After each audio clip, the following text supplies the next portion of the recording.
vast extent, he can make hell on earth. He can make hell on earth. So if we are knowledgeable how to use the devices, how to use the applications, no one can harm to us, but we should update ourselves as how it is a science and technological world. By saying these few words, I request today's chief guest to give his valuable words or express about the cybercrime information. ಎಲ್ಲರಿಗೂ ಮಧ್ಯಾಹ್ನದ ಶುಭಾಶಯಗಳು. ಬರ P U ಸ್ಟೂಡೆಂಟ್ಸಾ,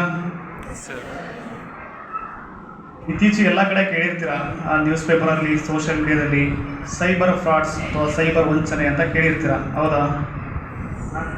news ಪೇಪರಲ್ಲೆಲ್ಲ ನೋಡಿರ್ತೀರಲ್ಲ, ಯಾರೋ ಒಬ್ಬ ಲಕ್ಷಗಟ್ಟಲೆ ಕಳ್ಕೊಂಡ, ಕೋಟ್ಯಾಂಗಟ್ಟಲೆ ಕಳ್ಕೊಂಡ, ಏನೋ ಲಿಂಕ್ ಮೇಲೆ ಕ್ಲಿಕ್ ಮಾಡ್ದ, OTP ಹೇಳ್ದ, ಕೆಲವೊಂದು ಟೈಮ್ OTP ಹೇಳೋದು ಸಮೇತ ಹೇಳೋದಿಲ್ಲ, ಅಮೌಂಟು ಡಿಡಕ್ಷನ್ ಆಗಿರುತ್ತೆ. ಈ ಥರ ಎಲ್ಲ ಮಾಹಿತಿ ಕೇಳಿರ್ತೀರ, ನೋಡಿರ್ತೀರ, ಹೌದಾ? ಸೈಬರ್ ಫ್ರಾಡ್ಸ್ ಅಂತ ಏನು ಮತ್ತೆ ಗೊತ್ತಿದೆ ಯಾರಾದರೂ? ಸೈಬರ್ ಫ್ರಾಡ್ಸ್ ಅಂದರೆ ಎಲೆಕ್ಟ್ರಾನಿಕ್ ಡಿವೈಸನ್ನು ಯೂಸ್ ಮಾಡಿಕೊಂಡು ಯಾರೋ ಅನ್ನೋನ್ ಪರ್ಸನ್ ಎಲ್ಲೋ ಕುತ್ಕೊಂಡು ಮಾಡ್ತಾನೋ, ನಿಮಗೆ ಗೊತ್ತಿರೋದಿಲ್ಲ, ನೀವು ಪರಿಚಯ ಇರೋದಿಲ್ಲ, ಏನು ಮಾಡ್ತಾನಪ್ಪ ಅಂದರೆ ನಿಮ್ಮನ್ನು ಮೋಸಗೊಳಿಸಿ ಅಮೌಂಟನ್ನು ಕದೀತಾನೆ, ಆಯಿತಾ? ಯಾವುದೋ ಅನ್ನೋನ್ ಕಾಲ್ ಬರುತ್ತೆ, ನಾವು ಬ್ಯಾಂಕಿಂದ ಕಾಲ್ ಮಾಡ್ತಾ ಇದ್ದೀವಿ, ನಿಮ್ಮದು KYC ಮಾಡಿಸ್ಬೇಕು, ಅಥವಾ ಕ್ರೆಡಿಟ್ ಕಾರ್ಡ್ ಬಂದಿದೆ, ನಿಮ್ಮ ಅಕೌಂಟ್ ಬ್ಲಾಕ್ ಆಗಿದೆ, OTP ಹೇಳಿ, ಅಥವಾ ನಾವೊಂದು ಲಿಂಕನ್ನು ಕಳಿಸಿದ್ದೀವಿ, ಅದನ್ನು ಕ್ಲಿಕ್ ಮಾಡಿ ಅಪ್ಡೇಟ್ ಮಾಡ್ಕೊಳ್ಳಿ ಅಂತ ಅನ್ನೋನ್ ಕಾಲ್ ಬರುತ್ತೆ. ನೀವೇನು ಮಾಡ್ತೀರಾ? ಹೌದು, ನನ್ನ ಬ್ಯಾಂಕಲ್ಲಿ ಅಕೌಂಟ್ ಇದೆ, ಯಾರೋ ಬ್ಯಾಂಕ್ನವರೇ ಕಾಲ್ ಮಾಡಿದ ಅಂತ ಏನು ಮಾಡ್ತೀರಾ? ಅವ್ರು ಏನು ಹೇಳ್ತೀರ ಫಾಲೋ ಅಪ್ ಮಾಡ್ತೀರಾ, OTP ಏನು ಹೇಳ್ತೀರಾ, ಲಿಂಕನ್ನು ಕ್ಲಿಕ್ ಮಾಡ್ತೀರಾ.